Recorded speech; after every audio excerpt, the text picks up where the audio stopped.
I've been all over this world. I seen men die. Love you, brother. Be careful. I will. Somebody take me in your eyes. Recent blockbuster hit movie Sinners featured Choctaw representation coming straight from the Mississippi Band of Choctaw Indians itself. I got to catch up with some of the individuals involved. You guys were both involved with the recent movie Sinners, which I heard was nominated for a record-breaking 16 Oscars. How was that, working on that movie and bringing Choctaw representation? They wanted Choctaws to play Choctaw. And they were looking for a language consultant, a cultural consultant, and possible, auditions. So I ended up being myself as a language and cultural consultant. And part of the process was finding other Choctaws to audition. We had our Choctaw tribal members portraying Choctaws in the 1930s. That's amazing. So to portray Choctaw people in the 1930s, how did you ensure that the costuming was accurate to the time? I noticed you had some phenomenal beadwork, especially some beaded sashes, stuff like that. Where did that come from? Well, it took a lot of research because they were kind of specific to what they want to portray. 1930s in the Delta, what were Choctaw communities life and what clothes they wore and all that stuff. Here at Choctaw Nation Culture Center, we have some exhibits that actually came from that time period. So it worked out. It's like our sashes, our beadwork, just trying to put, I sent Ruth Carter all these images of what 1930s look and pictures that we shared with her and see what we can come out with. The authentic look of Choctaws was adding our implements to the dress of that time period. And I know it's briefly mentioned by the couple in the movie whose house you're approaching, but do a lot of people not realize that Choctaw people are still in Mississippi today and have been for generations? Yes, we have, three different Choctaw groups actually here with the Mississippi Band of Choctaw Indians, the Choctaw Nation, Oklahoma, and the Chena Band of Choctaw Indians are federally recognized. Our story of Mississippi predates the state of Mississippi itself. It was great to see that somebody would want to include, our people in a production like this. With your question, yes, this has been our homeland for forever, basically.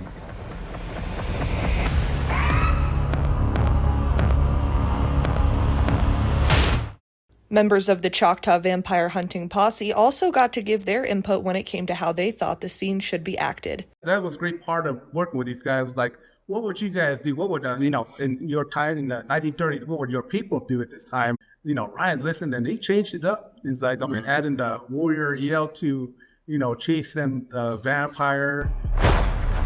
Our first days there, we went through our scene, a couple times, and you see our leader walking up to the door, right? And he's got a rifle, pointed right at his face. Right? And we're just standing there. And we're like, man, hey, Jay, should we be, pointing ours, at her too? And he was like, yeah. So I was like, I'm gonna ask Ryan if we can change it up a little bit. I was waiting for my chance to ask him.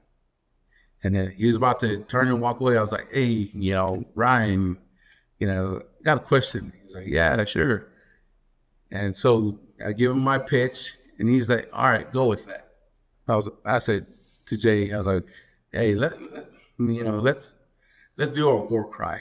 Hey, we on the hunt, you know what I'm saying?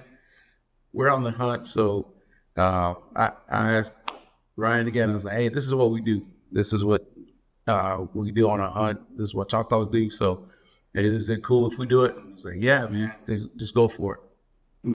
To see it and to hear it, to hear the language, to hear the war cry, to see, Choctaws,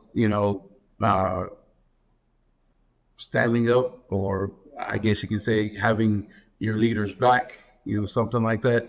It was pretty I was very proud of, about that. Were you guys also involved then? If I remember correctly, and it's been a while since I've seen the movie, but there's a portion at the beginning that explains the power of song in Irish, African, and Choctaw culture. Were you guys part of that? So I was a part of that.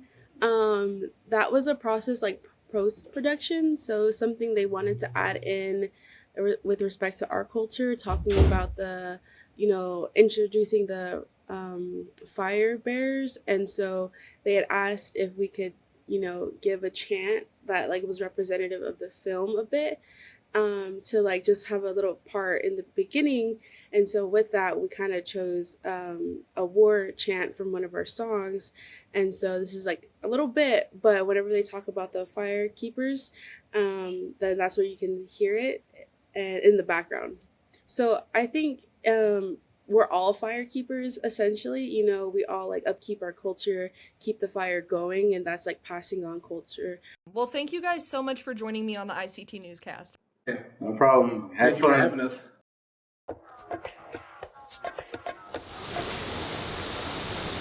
Tribes want more of a seat at the table for Colorado River water usage talks, as the 7 Colorado River Basin states failed to reach a water usage agreement by February 14th. Tribes want more of an input in the new operating guidelines. The deadline was set by Interior Secretary Doug Burgum after the basin states failed to reach an agreement by the original date in November 2025. When these laws were made about the, regarding the river and the water usage and allocation, we weren't part of that.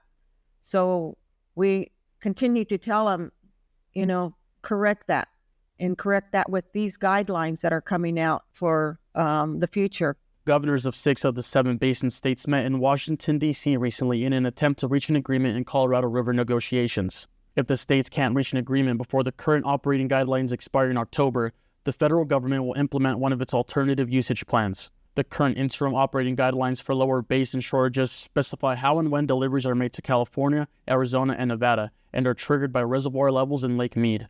New guidelines for Lake Mead and Lake Powell are actively underway, led by the Bureau of Reclamation in consultation with states and tribes, as well as other stakeholders. In January, a draft environmental impact statement was released, which analyzes 5 main alternatives. Colorado River Indian Tribes is currently reviewing the proposed alternatives, according to lead water attorney John Bezdek. CRIT has the most senior water rights of any entity with water usage rights to the Colorado River.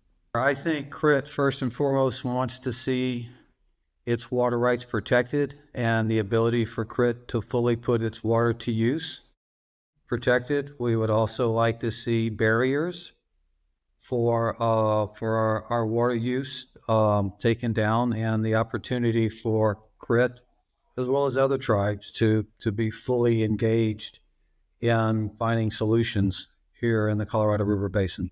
The river is split into 2 basins outlined in the 1922 Colorado River Compact. The Colorado River Basin is home to 30 federally recognized tribal nations. These tribal nations rely on the Colorado River for agricultural, domestic, and commercial uses, as well as spiritual activities and practices. We want to be part of the solution, and we'll continue to voice that. We'll continue to push for being part of the solution, because without that, these guidelines aren't going to be successful. Following a public comment period and feedback, a final EIS and record of decision are expected before October 1st, the start of the 2027 water year. Historically, tribes have been excluded from Colorado River management. In the original 1922 Colorado River Compact, the only parties at the negotiating table were the 7 basin states and the U.S. None of the 30 tribal nations who have claims to the river and its tributaries were present in negotiations. 30 tribal nations have varying degrees of recognized water rights, with 22 tribal nations holding rights to use approximately 3.2 million acre-feet of Colorado River water annually. This equals approximately 25% of the basin's annual water. There are currently 12 tribal nations with unresolved water right claims, which once adjudicated or settled, will increase the total volume of water that must serve tribal nations. One of those tribes is the Pueblo of Zuni. The Colorado River and the Grand Canyon is homeland to the Oshwe, or the Zuni people. The Zuni tribe, we do not have readily access to the river, so we have to organize through other tribes and create relationships with other tribes. Zuni needs to be more involved in the river. While many tribes' water rights are senior, dating back before the 1922 Compact, they often do not use them due to funding and infrastructure barriers. The Colorado River Indian irrigation project, I believe, is probably the oldest in the BIA system, and it is operated and maintained by the Bureau of Indian Affairs. And quite frankly, they have not done a very good job of maintaining and keeping the irrigation project in prime working order. And so as a result, the project is highly, highly inefficient, and it makes it difficult for the tribes and its members to be able to fully access its water, because the system is the only way we can access our water in Arizona, and it is just incredibly inefficient. I believe goes back to the creation of our reservation, but even back further, it goes to our creator. And so we continue to fight for consultation. I want to say we're 100% there, but we're not. For ICT, Daniel Herrera Carbajal. Native Nation Rebuilders hit me at the perfect time, because all I knew before Native Rebuilders was the standard approach. Native Rebuilders is a program of the Native Governance Center. Jamie Azure was appointed chair of the Turtle Mountain Band of Chippewa Indians in 2017. The same year, he was in Native Rebuilders. The standard approach was a 2-year fixed term, even in your head, and that's your leadership approach. This is what I'm going to do in this 2 years. I'm going to swing for the fences. I'm going to put all my resources into this big thing, hoping that it works out and I'll get reelected and all of these good things. And really emphasized in putting the effort in beforehand, putting a strategic plan with achievable benchmarks. That's something I had to learn along the way. Achievable benchmarks, and understanding that not everything is going to work. But if you're not hitting those benchmarks, you have to be able to take a step back and say, okay, I'm either going to adjust the way that I'm moving forward, or it's time to just slow down and maybe now it's not the right time for a good thing in our community. Amber Annis is the executive director of the Native Governance Center. 22 Indigenous changemakers are beginning the 15th cohort of the Native Nations Rebuilder Program. We have close now to 250 alumni of the Rebuilders. So we like to think of that as 250 amazing leaders spread throughout Indian country in our region, planting the seeds of Native Nation rebuilding. What are the important things that you have these students who are actually leaders before they even get there? What are some of the things that they learn? I would say one of the first things they learn is that they are leaders. True to who we are, I would say, as Native people, but also true to how we do a lot of our work. You don't necessarily see yourself as a leader. And especially when we're talking about things like strengthening tribal self-governance and capacity to exercise sovereignty, I think we reserve a lot of that or think about that as living in the realm of the tribal council and elected leaders. But for us, what's so important to that, added on to that, is this movement of empowering. A lot of our citizens, our relatives, and the work you're doing is just as important and it's just as needed, and you are a leader. And as we say to them, you don't have to call yourself a leader. Let us do that. We'll do that for you because it's so important. Within Rebuilders, the good news is you can create a project. The good news is it can be anything you want. The bad news is it can be anything you want. So you've got to bring it in to something that makes sense for you. And I have done work within Mille Lacs Corporate Ventures for the Mille Lacs Band of Ojibwe. But within our corporate side, I was able to pull forward our grandfather teachings into our corporate values. So I kind of had some experience doing that work. And then as I was contemplating what I should do, I decided to come up with a game to help our youth learn the 7 grandfather teachings. And so I actually have a little sample of some cards. I'm going to show you just kind of odd, just so you can get a cute little idea of what I did. So I came up with a game called Get a Walleye. Like go fish, get a walleye. And there's lots of walleye in Mille Lacs. So, and really, I thought about how could we teach our youth the values in English and Ojibwe, and then how could we have them represented so when they play the game, they see themselves. We utilized the Native Governance Center's strategic planning, and we brought forward a youth summit that had breakout sessions at every table. So some of those sessions stated, what do you want to see in our community? What do you see could be what is good, but could be doing better? What we took out of those youth summits are what you see here today in the Turtle Mountains, especially with the three major things, the economic development side of everything, the water parks, the trampoline parks. Those came about because they're fun places for the families. Two was that not a lot of our families had the money to go 2 hours to go to these places that were off reservation. We hired all of our teenagers and young adults that are 90% are the employment in those facilities. And that was a question was we, at this age group, we did not have the opportunity for jobs unless it was at a gas station or the grocery store. So, and we even doubled on that. So now starting wages, if you work for the tribe or any of these entities, is $15 an hour. After 6 months, you're eligible for a 401k. So we have 17-year-olds that have a 401k in the Turtle Mountains making $15 an hour. And, they're not full 40, 80-hour pay periods, but that's pretty darn good for, when I was 17, it's a whole lot different.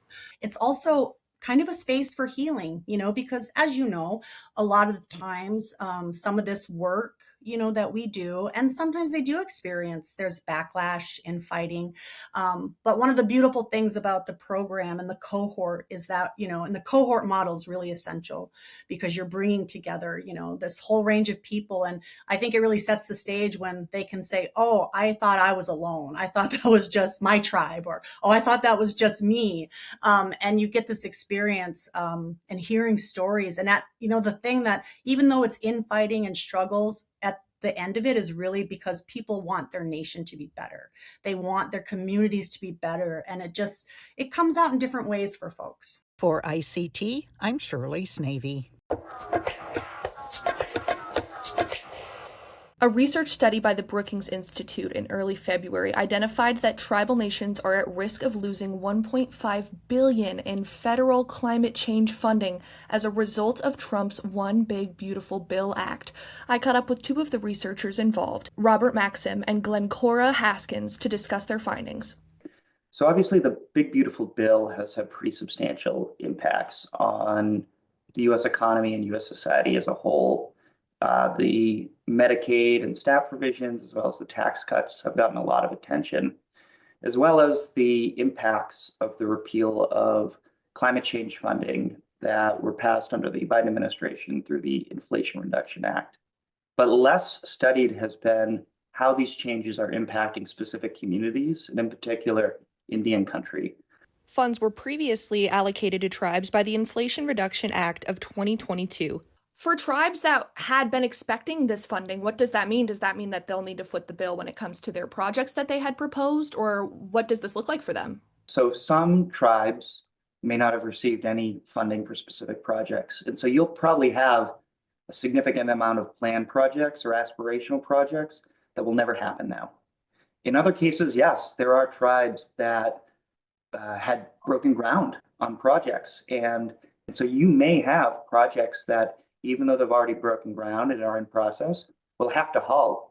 And maybe they'll only be half finished, or maybe they won't be able to complete certain portions of their work because the funding's not available. So if those tribes aren't able to identify some sort of alternate funding, those projects will probably be stuck in limbo for the foreseeable future. But I think there's certain classes of projects that we can talk about that really stood out. And one of them that, always stood out to me was a lot of the response to coastal erosion.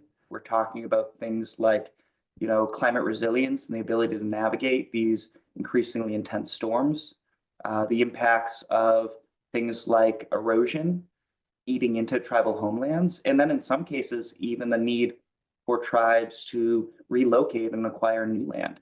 And so there will be fewer opportunities to that type of work moving forward. And I think for me, coming from a coastal tribe, that feels really personal in a lot of ways. One of the largest concerns I have really is that one of the main things that the Inflation Reduction Act was attempting to accomplish here was to resolve some of these outstanding deficits that are, creating and compounding the impacts of climate change, particularly in disadvantaged communities. So for a lot of these programs, it's not so much that tribes and recipients of this funding will have to stop active construction, but rather they'll continue to have to live with the existing deficits that the Inflation Reduction Act was attempting to solve. And these problems compound over time, degrading infrastructure, lack of clean water, contaminated soil. Those things don't just stay in place, they worsen and worsen and worsen. We also discussed the changes that the One Big Beautiful Bill has for SNAP and Medicaid recipient eligibility. But what we found is through our research that exempting someone on paper is not always the same as having those people actually exempted in practice. States need to take every step possible to identify whether someone is exempt from these work requirements without requiring them to submit additional paperwork if possible. The challenge is that many of the databases that states rely on to identify if someone is going to be exempt or not from these work requirements don't contain information like tribal enrollment. When you add an additional step into the exemption process for a population that really does need access to these programs more than most other groups in the United States, eligible people are going to get disenrolled. We know this from past attempts to implement work requirements at a state level for both Medicaid and SNAP. We know this as a result of the unwinding process from Medicaid in the wake of the COVID-19 pandemic. Efforts to exempt that really need programs do not follow through on that intent when there are additional bureaucratic barriers. Thank you two so much for joining me on the ICT Newscast. Tapata, Shamilia, really great to be with you. Yeah, thank you so much.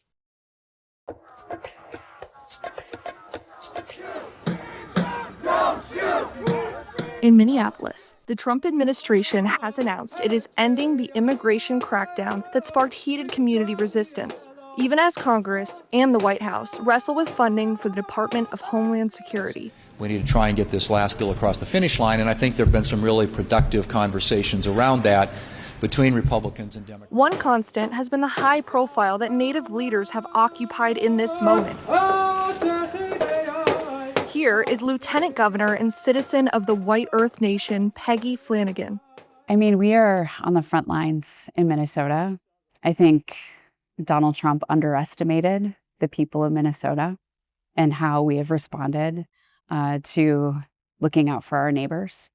I've watched the Indigenous Protector movement be on the front lines of looking out for folks through, nonviolent, peaceful protest, helping to patrol communities and neighborhoods and keep people safe. That is truly at the heart of who we are. And Native people have been a really important part of the resistance to ICE and the federal government. And so as the federal government is creating terror and chaos and ripping our children away from their families and communities, we've been through this before and we've come out on the other side. And so I think it serves as a reminder that we can get through this, that we will get through this, and that the voices of Native communities, the voices of Minnesotans need to be heard and listened to in order for this country to move forward. Would you be my Valentine? That's to a child. Ayoninshne she'esan means my wife. Ayoninshne shastin is my husband, or in Native country, the common law wife or husband. For Valentine's Day, you might want to say something like I desire you. In that case, you would say, Chak du bitsid chud. Chak du bitsid chud. If you wanted to say, I really desire you, you could say, Tsai chuf deschak. Tsai chuf deschak. I really desire you. In the Ponca language, for I love you, we say Ktawive. Hello, this is I love you in Inupetun. Pikparikpin. And for I like you, like as in a friend, it is Nakwarikpin. Koenakpaktavra. Kunukamkin, I love you. Techihanda is what I was taught, and it's interesting because like things don't translate from Dakota to English like in a just a black and white way. The Dakota language is so much deeper. I had somebody explain to me once that Techihanda means my soul loves you, like I love you so much, like to my soul. And then I heard that and I was like, yes, like that's something that I love you doesn't really encompass, like but when you say that Techihanda, like it's saying like my soul loves you. So it feels it's appreciating just the depth of the Dakota language. My Valentine, you know that I'd be yours if only you'd be mine.